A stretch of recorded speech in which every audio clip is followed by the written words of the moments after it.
What's up, everyone? Let's go over some noun phrases right now. So the first one I want to tell you about is aha moment. Now, have you heard aha before?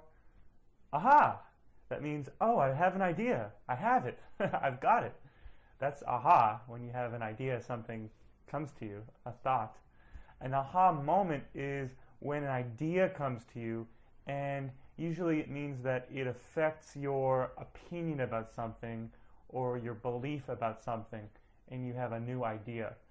For instance, a lot of people who start businesses talk about having an aha moment when they realize that there's a demand for a certain service.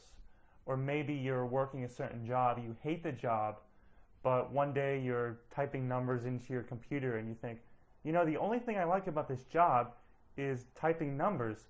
Maybe I'd be better off as an accountant or a mathematician or a math teacher or something. And then you decide to become a math teacher. That would be your aha moment. It's a moment when something comes to you and you think it's time for a change or it's time to do something. My aha moment to make this course was when a lot of my students started telling me that they spoke and understood formal English, but they wanted help with slang, and they kept asking me for tips about informal English. That was my aha moment. I thought, this could be a good idea for a course. So that's an aha moment. Get it? Okay. Next up is brainstorm. Brainstorm. That also has to do with ideas coming to you. What I did before I started recording these lectures was I sat down with a pen and paper and started thinking about all the different expressions and slang that I wanted you to know. I just kind of sat there and let things come to me, and I wrote everything down. I didn't think too much about it. I just thought. I thought of ideas. I came up with potential things to teach. And that's a brainstorm. It's when you let your brain do its thing and come up with ideas. Sometimes people have a brainstorm at work. You might brainstorm with other people. You might say, let's sit down and brainstorm a little. We're not going to make any decisions yet. We're just going to generate ideas. Idea generation. That's a brainstorm. Okay, next up is catch-22. And this is an interesting one because it has to do with situations that are paradoxical. Do you know what that means? If there's a paradox, that means you're kind of stuck. There's no way out. Let me give you an example. What came first, the chicken or the egg? Have you ever heard that? Well, obviously, a chicken has to have been born from an egg, so the chicken couldn't have come first. But if the egg came first, then who laid the egg? So that wouldn't make sense either. It's a paradox. There's no easy answer. It's sort of a logical puzzle. Well, that's also a catch-22. If it's a situation where you feel trapped, stuck. I'll give you an example from my history as a person who worked in the television industry. Looking for a job, I was required to have experience. Everyone who was interviewing me for jobs wanted me to have experience on my resume. But I didn't have experience because I didn't have any jobs. I couldn't get a job without experience, but I couldn't get experience without having a job.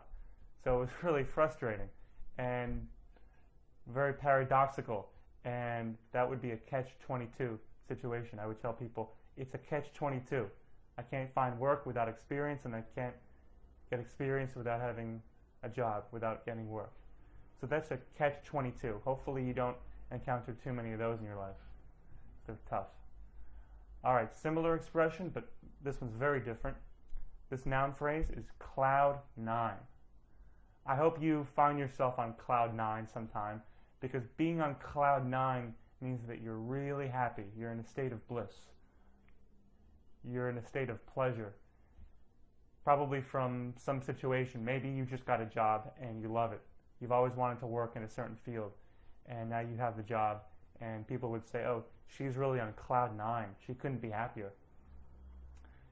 Maybe you love this course and it's teaching you everything that you ever wanted to know, and you're on cloud 9 because you're really relieved and really happy. So that's cloud 9. To be on cloud 9, to be really happy, really relieved, satisfied, fulfilled, all good things. All right, similar expression is field day. Now, field day originally started in schools. A field day is when the teachers would let the kids go out into the schoolyard and play, do whatever they wanted. That was a field day. Field day has come to mean something similar for adults, and that is any time that you are having a great time based on the activity you're involved in. For instance, if you love shopping and I gave you a $100 coupon, or I sent you on a shopping spree, I said, I'm going to give you money to go shopping today, you would be having a field day because shopping is something you absolutely love, and I'm giving you the opportunity to do it. So field day. Everyone deserves one once in a while. Doing activities that you love. Okay, next up, fist bump. This one's pretty straightforward, okay? Ready? I'm going to demonstrate it for you. That's a fist bump, except pretend that I'm fist bumping you right now. I'm sure you've seen it. Now you know what we call it here in the US. That's a fist bump. I do it all the time. You can also shake someone's hand. I'm sure you're familiar with that one, but in my opinion, fist bumping is a lot more fun. All right, hot mic. Hot mic is another fun one because they often make the news.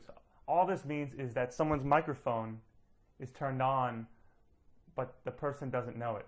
So often after a speech or an interview, someone leaves their mic on and they say something offensive, or they say something interesting, or they say something scandalous, and you see it on the news and everyone talks about it, and they say, Barack Obama had a hot mic after his debate, for instance. A hot mic means microphone turned on, and as a result, you get to hear probably a public personality when they're not expecting you to be hearing them. So that's a hot mic. I'm going to try to avoid those. Okay, knock off. Ever hear of a knockoff? It can be a noun or an adjective. You could talk about a knock-off iPhone. And what that would be is a phone that looks like an iPhone, that seems like an iPhone, but it's not an iPhone.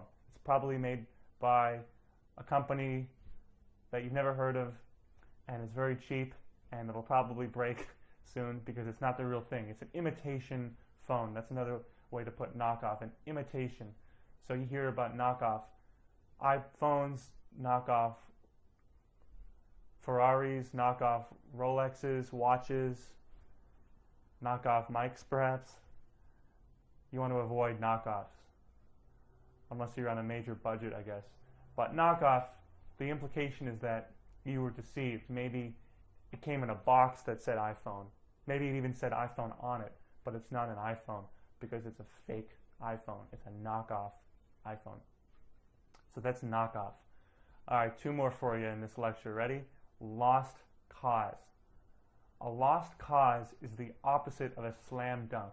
If something's a lost cause, that means that it's not going to happen. It is an activity that you're partaking in, but you shouldn't waste your time and you should quit because it's not going to work. Maybe you want to marry somebody and your friend says, don't get your hopes up. He's a lost cause. He's dating other people. He's crazy. He's a lost cause, or that's a lost cause. I tried to learn Russian, and it was the most difficult thing I've ever done. And I said to myself, this is a lost cause. There are too many different forms of adjectives, and the pronunciation and the alphabet are tricky, and I'm going to stop. Maybe I'll go back someday, but at that time, it felt like a lost cause. I felt like I would never master the language.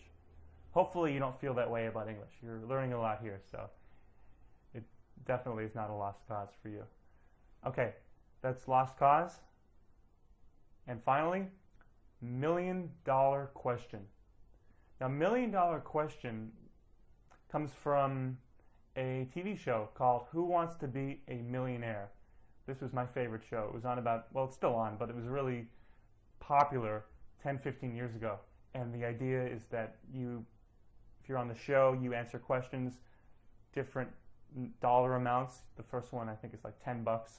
And the hardest question, the last question that everyone hopefully gets to answer is $1 million prize. If you get that question right, you win $1 million. So $1 million question on Who Wants to Be a Millionaire is the most important question and the most lucrative because you win $1 million. That's what we mean by $1 million question. The most important question, the most consequential question.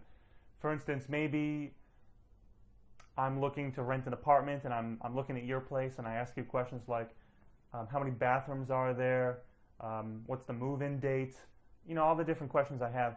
But then it comes time to ask the most important question for me, what's the rent? How much money do I need to give you for this apartment? That would be the $1 million question.